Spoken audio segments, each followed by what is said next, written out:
tayo ng special chop suey. Sakto ngayong pananghalian. What's your ulam? Tara! Dahil linggo ngayon, gulay overload naman. Magluluto tayo ng healthy Coco Chop Suey. Nagamit tayo ng 10 klase ng gulay mula sa Tapaw Health Food Store. At lahat ng ito ay organically produced, kaya nakasisiguradong masarap at masustansya. First step, maglagay ng olive oil sa pan para panggisa. Unahin ang bawang at isunod ang sibuyas na pula. Carrots na hiniwa lang natin ng ganito.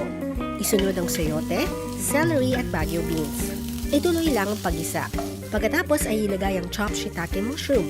Magdagdag ng tubig at antayin kumulo.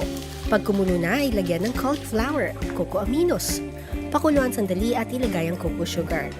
Pagkatapos ay ilagay ang red at green bell pepper at purple cabbage. Haluin mabuti at maglagay ng sesame oil pandagdag flavor. Mabilisan lang ang pag-isa dahil gusto natin na may konting crisp pa rin ang ating mga gulay. Kaya ready na tayo para tikman.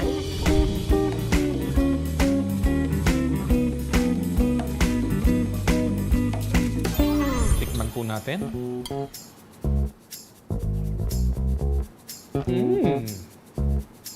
Super sarap. Perfect para sa linggo.